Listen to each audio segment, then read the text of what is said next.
a new fusion in this series. So obviously this is going to play a major role later on. They got us good with those fusion bugs, because they did not utilize those fusion bugs, because I figured, okay, maybe we're not going to get a fusion of Goku and Vegeta, but at the very least,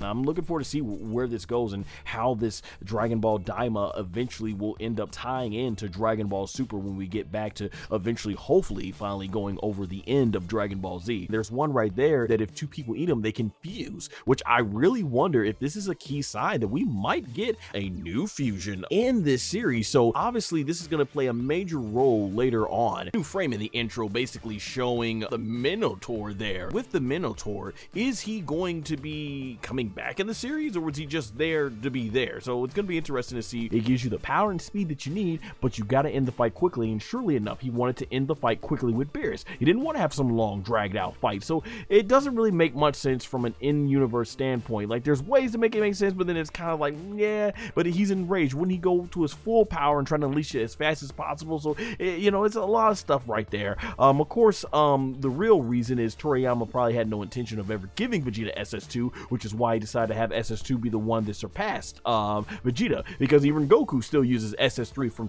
time for a quick power and speed boost. So hopefully there is a reason explained right here, but most likely that is the reason. Vegeta just didn't want to take it. I would say it's like being in a situation where you're up against a much bigger, stronger opponent, and you've got two weapons next to you, and that's your only way of equalizing him, because if you fight that person head up, it's not going to do much. You could take this big giant mallet or whatever, or giant weapon, and you know, like Thor's hammer or something, and it's hard to lift, it would do more damage, but what good is it going to do to you if you can't really swing it and use it to its full potential? Or you can take this metal pipe, which, hey, it's lighter, but you know what, you got a better shot of swinging that around. That's kind of what I'm thinking. Vegeta, maybe when he fought Beerus, he didn't want to go with a big giant hammer one, because yeah, it's more power, more speed, but that stamina was probably going to kill him really quickly against Beerus, so let me go with the lighter one, SS2, where I can fight a lot more quicker. Now, is Vegeta really thinking that logical when he's enraged because he just wants to take this guy out for hitting his wife? I don't know. So it gets really mucky trying to explain this, and that's the way it is, unfortunately, sometimes in Dragon Ball. He mentions how it's the second most terrifying planet in the demon realm. He says that Gomah and his Zandamari are even afraid to approach here,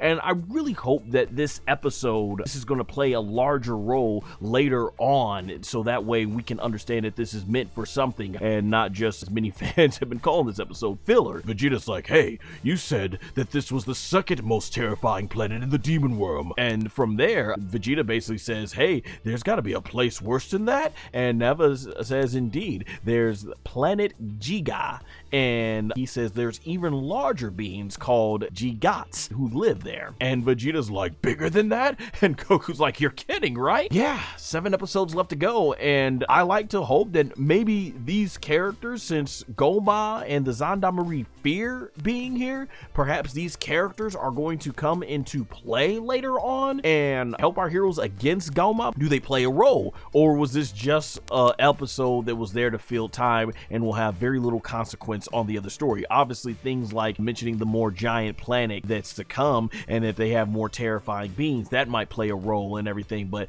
there's a lot of them in this episode. I hope to think that a lot of what we saw in this episode will play a much bigger role in the final showdown of Dragon Ball DAIMA, because if DAIMA ends and we go back on this episode, it's going to be like, yeah, that was kind of a waste of time. I think could possibly tie in here to Super Saiyan God. So it kind of works in that sense. Is there enough time to get the story out and not make it feel rushed? Hopefully the potential fusion bugs are met with a fulfilling, satisfying conclusion, because it's going to go one or two ways. Either Goku's going to be the hero of this thing, or Goku and Vegeta will be SS4 and will fuse together, and then we'll see him beat Gomah, or it's gonna be a whole gag thing where Nahare and Kibito will fuse back together using the bugs, and the power of that will make it so that Majin Buu can absorb them, and they have to rely on the Dragon Balls, so that way they can keep the continuity going with Dragon Ball Super. We have to understand, how is Goku at SS4? It does need to be explained by Neva, I think, at least, saying that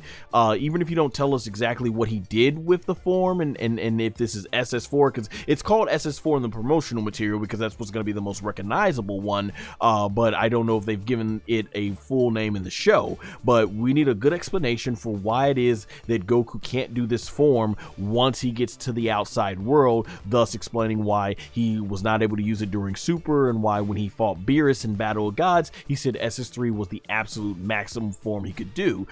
Even if they don't explain, I think they kind of, even if they don't say it, they've pretty much explained why Vegeta for the most part doesn't want to use SS3 because of all those stamina issues and all that stuff like that. So yeah, that's something that I think definitely needs to be explained, where this is going to lead into Battle of Gods, and hopefully we get a big cliffhanger. That's something I would like to see in the next episode, a big cliffhanger for maybe what's to come in later episodes of Dragon Ball Super, if they ever get around to the Moral arc and Granola arc. The winner, Majin Duu! This is pretty much Toriyama's way of saying, for all you who doubted Majin Duu, for all you that thought he looked weak, for all of you that thought he was gonna be nothing, for all of you who thought he was a waste of time, for all of you thought that he had no purpose in the series, in your face, Majin Duu saves the day. Who would have ever thought Majin Duu is the hero of Dragon Ball DAIMA? All 20 episodes led to Majin Duu being the winner. I was like, who would have ever thought Majin Duu would defeat the big villain? Everybody's up here talking about fusion bugs and new forms of Gogeta and doing the Dragon Fist, aka Ryukin, breaking out another Genki Dama / Spirit Bomb. Everybody's thinking of all these big giant epic ways, and I don't think anybody was saying, hey, Majin Duu is gonna come up and slap this villain Gomah upside the head 3 times with a book and call it a day and that's it. Nobody. I don't recall it anybody. Oh my gosh. But here, this scene doesn't really fall very well into Dragon Ball Super, because I mean, as mentioned before, with Vegeta and SS3, we saw how exhausted he was, and perhaps he didn't want to use that in Dragon Ball Super and stuff like that. And then you get to where Goku mentions, I think, was it right here? He was saying, as far, yeah, he calls it Super Saiyan 4, aka Super Saiyan 4 officially, and he says that he had been training really hard since his fight with Majin Buu. With that said in mind, if you go to Battle of Gods, he specifically states to Beerus that SS3 is his most powerful form.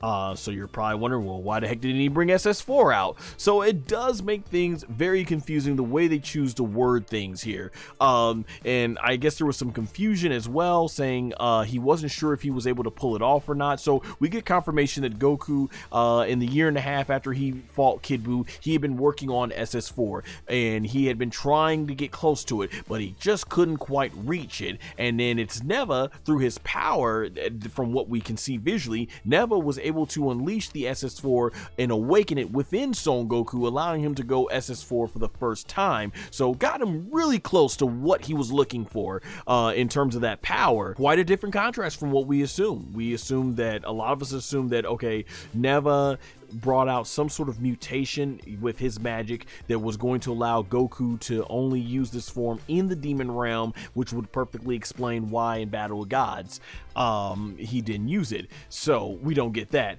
Here, what I would have preferred to have seen and what I would have liked is maybe for their interaction, it would have been nice to see Goku basically be like, I think I'll call that Super Saiyan 4, but as it turns out, I'm only able to use it here in the demon realm because of Neva's powers. That's the only reason why I can do the form, so it's nothing I'll be able to do on my own, unfortunately. And Vegeta, he's talking about, oh, I thought you hid it away from me. He's like, well, at least you went Super Saiyan 3, and then Vegeta could have gone back, speaking of Super Saiyan 3, I'm never using that form again. It uses way too much energy. It's exhausting. I'll find a way to make my Super Saiyan 2 more stronger. Just you wait and see, Kakarot. Which would perfectly then lead right into Battle of Gods. So now we know why Goku's only using SS3, and we see there spelled out for us right there on screen, Vegeta stating he doesn't want to use this form. It uses way too much energy. So that would have definitely perfectly been very well. That being said, that's not how they did it,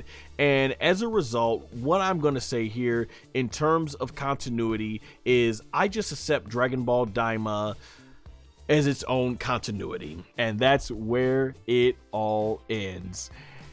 Yeah, you know, they got us good with those fusion bugs, because they did not utilize those fusion bugs. Because I figured, okay, maybe we're not going to get a fusion of Goku and Vegeta, but at the very least, they're probably going to make it a gag where, hey, maybe East Kaoshin's going to eat the bug and he forgets that it's a fusion bug. And he's like, here, you want some Kibito? And Kibito would eat it, and it would fuse them back into their Protaro earring fusion, Kibito Shin, just because it's from the demon realm. And from there, they're going to try and get absorbed by Fat Boo, and Fat Boo can't dissolve them, and thus lining up with Super. That's why they had to get the Dragon Balls to split them. But no, they stayed split. They didn't show us, and they don't mention anything. So once again, like I said, with Dragon Ball Daima, gotta take it as its own continuity, because oh man, you just got to. From what they state here, there's just no way to really tie it in with Dragon Ball Super, at least this moment. So I think the series is a lot more enjoyable, and I'm not one of these people who go in to be like talking about, oh well, this is canon so it's good, that's not canon so it's good. I don't care. You know, I just want to watch Dragon Ball, and if the series is good, whether it was made by Toriyama or not, as long as it's enjoyable, that's basically what I tend to enjoy. It was never stated officially. Akio Iyoku, who was Toriyama's right-hand man, the thing about it is, from what he said, he did state that the idea with Dragon Ball Daima, it was a sequel to the Majin Buu saga, and a lot of people are trying to, I guess, spin his interview and say, so therefore it doesn't go into Dragon Ball Super's continuity, but they never stated that it doesn't go into Dragon Ball Super's continuity, and unfortunately I wish they would have worded things better. So as far as I'm going to go in terms of the continuity here, until Akio Iyoku or Toyotaro, the creators of Dragon Ball, until they come out and say elsewise, or they end up revealing notes that were left behind by Toriyama, if he left any notes behind, until anything is officially stated by this, I have no choice but to see Dragon Ball Daima as an alternative continuity to the end of Dragon Ball Z in terms of the Majin Buu arc, which is very interesting, because if we do take Dragon Ball Super and throw it to the side, this really, and you could tell Toriyama really went back and made sure to link everything up with the Majin Buu saga very nicely within the continuity of Dragon Ball Daima, and it really, in Daima, does not contradict what goes on at the end of Dragon Ball Z / the end of the manga, because we're told there's 10 years of peace. Well, technically this being about a year after they defeat Kid Buu, the Earth was never in danger. Gomah only just turned them into kids. He was trying to prevent them from endangering his version of what he wanted to make the demon realm. So there's nothing in Daima that contradicts that. Yeah, they very much could have gone 10 years of peace after this. Bluma, aka Bulma, one of the most talked about ones in Dragon Ball Super, how at the end of Z / the end of the manga, she says she hadn't seen Son Goku in 5 years. Well, clearly that's not the case in Dragon Ball Super's continuity.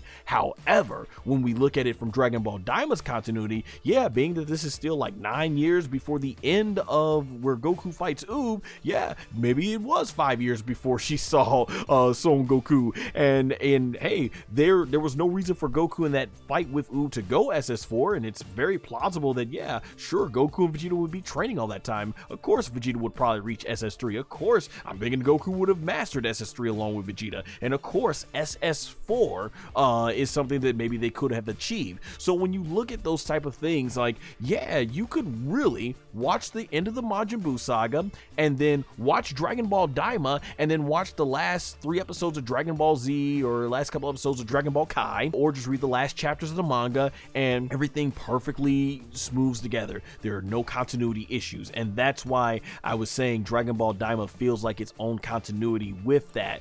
And that's why I say, if you look at it from that standpoint, I think this is so much more enjoyable as an alternative continuity.